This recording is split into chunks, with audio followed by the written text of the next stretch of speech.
Everyone, in this video, I'm going to talk about the most frequently commonly happening error when we are trying to set up, our own hardware or a local machine to fine tune the large language model. So far, I have been into these 9 different errors, which are more related to the environmental. So if we set up our environmental properly, then we can avoid these main 9 errors, which are very, very time consuming, right? We need to spend hours to fix them. So what I did is actually I just tried to build a one automated script, and that is what this Medium article is covering from my side. So I just published this where I have just explained a very high level thing, like what all things I have been doing in this. So if you want to really get the more detail from the code perspective, you can watch through and just go through with all these things. Though there are a few changes which I made because there was some problem with the running the script, but you can use this and run it and provide me the feedback. So let's quickly get into the demo part and see how this application or this automation script can help us to set up the environment for fine tuning the model, right? So this is my first environment where I was trying to just fine tune the large language model with this particular code. Okay, here if you see, this is what the Llama family's data model, large language model with 8 billion parameters. And I am just trying to fine tune this with this particular data set, which I just created based on my particular use case. Right. So let's assume that if I want to just, take this same fine tuning code and just go to the new project, and I have to do this fine tuning again and set up a new environment altogether. Right. So let me just say fine tuning underscore demo, and then I'm going to show you how you will get into, the errors which you have been not finding in the previously setup where everything was running fine. Right. So now what I have to do is I have to just take, this script from here, copy, and I'm gonna just paste it in this demo. Okay, this one. Paste here. Right. So this is the script which I'm gonna use. To run this script, we need just a one simple package, which is packaging and request, though I'm not using it, but earlier I was planning to use it to get the latest data from the web. Right now, all I need to do is to set up, because we know that to set up the environment, we need to have a bunch of libraries, right, which I have already talked about in my previous video. If you are really interested, you can watch more videos, as well as you can just watch this another Medium article where you will get to know what all parameters, what all libraries to be required, and what all different parameters we have, right? Okay, so now I can quickly walk you through what all libraries we will be needing, and here we can see this is what my requirements.txt look like. We need TRL, transformer, data sets, tokenizer, accelerate, path. So these are some library which we need, and all these libraries keeps changing. So what happens is the main one is the TRL, which is going to give you the hard time, because if this changes, then whatever the configuration you have in your fine-tune model, this actually just starts breaking up, right?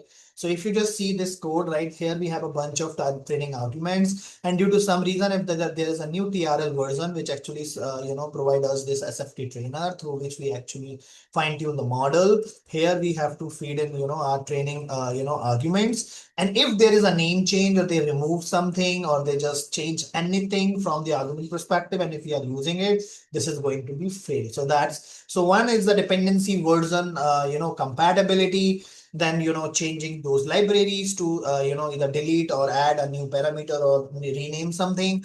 The most important thing is the CUDA hardware, since I am having my own GPU, right? So I have my own GPU, which is NVIDIA GeForce RTX 4060 with 8 GB, right? And I can quickly show you. So there is a hardware package basically we get when we just install this, like coming NVIDIA SMI. If you just click on that, you will just get all the detail related to the hardware. The CUDA version is 12.6, and this is what my GPU is, RTX 4060.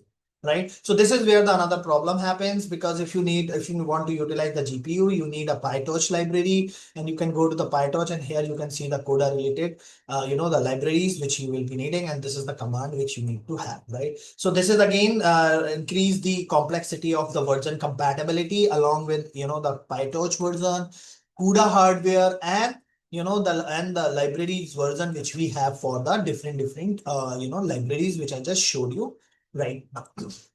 These libraries, right? So these are some, very high level thing, on which you will get a lot of issues. And if those are falling into any of these, then definitely my script will easily handle that. Right now, it is not doing that automatically, but it will just help you to provide all the steps which you need to follow. And if you follow those steps, then you can avoid all these errors which you are seeing on my screen, right? And I'm going to automate this, and probably in the next video, I will have some enhanced version with more intelligence. So you don't have to do any manual activity. Right. So now we are in this new model, right? This new project where I just wanted to refine tune the model. And if I just run this particular script, so this is what I got, right? I'll just walk you through the high level flow as well. Let me just show you what it is doing, right? First, what it does is try to just extract the information for your Python version, your system information, whether the GPU is there or not, architecture, what kind of architecture you have, right? And then it just, extract all the, GPU related information here, and it's just confirm whether the GPU is available or not, because this torch library is really, it's required whether the GPU is there or not. If it didn't find, then just fall back to the CPU version of a torch library. Then these are the dependencies which majorly we depend upon, right? And if those are not installed, right, it just extract that and try to figure out whether those are installed or not. If installed, then they try to verify the version as well. As I mentioned, TRL is the most important one, because that is where the entire thing gets clubbed together and it start the fine tuning. So TRL library, as specifically, I will show you there are some more intelligence which I put together to take care of this deletion of the existing arguments, or the adding a new arguments or renaming it. This is where the magic happens to highlight, I mean, if there is any changes. Generating a compatibility requirement. So it is going to just generate the requirement.txt for us, right? And then it is going to give us the recommended steps, what we need to do to follow up manually to set up this up, right? So all these things are, which is very important, is CU121, right? This is actually based upon, what kind of CUDA hardware you have, which I just showed you with the NVIDIA SMI command. We have 12.6. It means that this 121 would be compatible with that. Then it's create the requirement.txt, and this is the final where you can verify whether the CUDA version is correctly installed or not. So this is the very first step which you have to run. I can quickly run this. It's going to take a little bit of time, right? So, but I have already run this on a different project where I can quickly show you that. Right. So what happens is here, actually, I didn't follow the proper, sequence to run the command, what this script is telling. I parallelly run, this torch installation as well as, the requirement.txt. So it seems like some dependent, executables just got messed up, right? And that's the reason I was just getting into this error. I can quickly show you that, right? This one, where this one is related to operating system, where this one C10 underscore CUDA.dll was not able to find, right? So what I have to do is I have to reinstall the same. I have to reinstall the all those torch related libraries, right? And if I just run this command, then this is going to tell, okay, now CUDA is available, and the PyTorch version, which is a software or kind of application which is actually going to use the hardcore or hardware of CUDA to just do the fine tuning where GPU is actually needed, right? So now we can see 12.1 is installed, right? So this is the first step, right? It is going to take some time. The second thing is, what you have to do is you have to just install. Once this command is done and you are comfortable, okay, now this is actually returning, the CUDA available as true and the proper PyTorch version. This has to match with what version you have installed. In our case, it's 121, then it has to match with that. The next thing, once this is done, then you can just quickly run this requirement.txt, which, it got generated by this script, right? So I can quickly show you, this is the requirement.txt, which just got created by this enhanced environment compatibility script.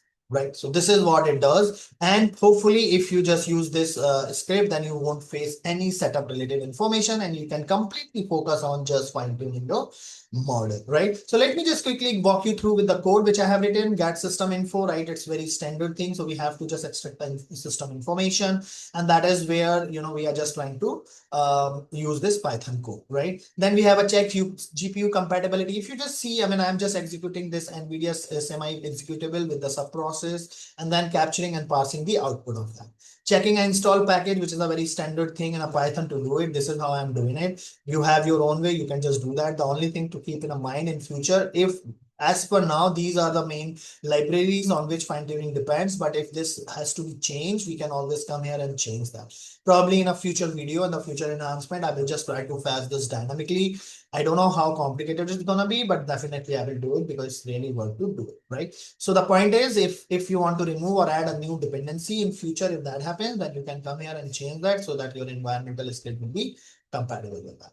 TRL compatibility, as I mentioned, it is very important thing because what we have to see, like what version it is having and what kind of parameters and the arguments are it is supporting. And that is where, you know, you see there are two main function. One is the check TRL compatibility. The another one is the get compatibility matrix. This is for like, I mean, TRL has a different version, and similarly all those other libraries are also having a different version, but we really need to map, I mean, which version is compatible because TRL is the main core library. So we have to check what version of TRL we are installing, and accordingly, you know, rest of the dependency, rest of the library should be compatible with the TRL version because TRL is the main driver in this particular case.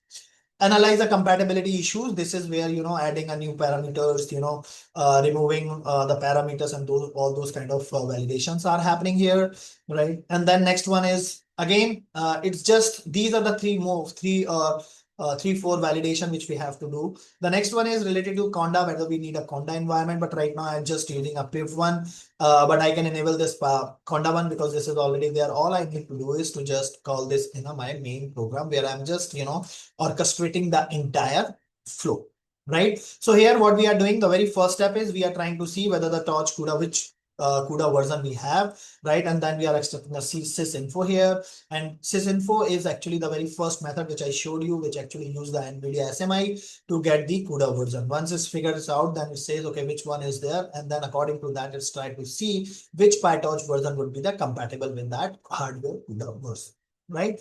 Once, and then it's just try to see what all kind of packages are installed, and then it's try to verify whether, you know, any of the dependency which we have to install is there or not. If it is not there, then it's all okay. If there, then it's try to just match with the version. Right, if it is not there, then based on the TRL, TRL compatibility matrix, just try to generate the dependency and put it in a requirement.txt. And we are just generating that requirement.txt here. You can see this is where the this is where we are just writing to the specific form. Then we have these recommended steps. This is completely based on what output you are seeing here, like what all output you have, what all step you have to run, right? This is what, you know, this particular logic is doing, which is very straightforward, just printing out the steps, right? Step one, step two, and a step. Okay, right? So this is done. Then we can quickly run this, but in my, as I am suggesting, don't run these two commands like PyTorch one and the pip requirement.txt at the same time, otherwise you will get into that OSError where, you know, some DLL will get messed up because these dependent libraries also utilizing torch, and if they get to that first, then definitely there would be a mismatch version, which is very hard to figure it out, right? Though we can figure it out, but unnecessarily we have to spend the time on that. So the sequences really matter. So whatever the output you are going to get with this script, you have to make sure first you will install a torch related libraries, and then you will go for the rest of the dependency. In next version, in the future version, definitely I will just put all those things into the shell script and batch script, depending upon whether you are running this script on a window or a Linux kind of machine, then this script will be platform or the operating system agnostic, right? So this is what this script does. As I mentioned, I have already published my article on Medium. I will just provide the link for this. You can just go through with this if you really want to understand and deep down, you know, at the code level. And soon I will be publishing this code to the GitHub or a GitLab, depending upon where the space is available, because right now I have so many projects which are going on, so I really need to see where I'm going to put this. Okay, so that's it from my side for this particular video. If you have any feedback or suggestion, please feel free to put that into the comment section. And if you have faced any other issue which I have not listed here, but you are encountering on a daily basis and you are not able to fix that, please feel free to reach out to me. I would love to help you on that, and I will just keep adding over here. And if my environmental setup skill doesn't take care of that particular scenario which you are facing, then definitely I would like to add into my script so that we can just make it usable for the larger audience, right? So that's it from my side for this particular video. And one more thing, if you want to get to know more about the fine tuning parameters, you can watch other Medium article as well, and probably I will just create another videos where I will be explaining how the fine tuning can be done for the large language model for the Llama, because that is the very most frequently used for the very generic purposes, right? So definitely I will just create another video for explaining each and every step involved to just fine tune the Llama model on our local machine rather than going for the Google Colab or any cloud environment, right? So that's it from my side for this particular video. As always, thanks for watching this. Stay healthy and keep learning new things.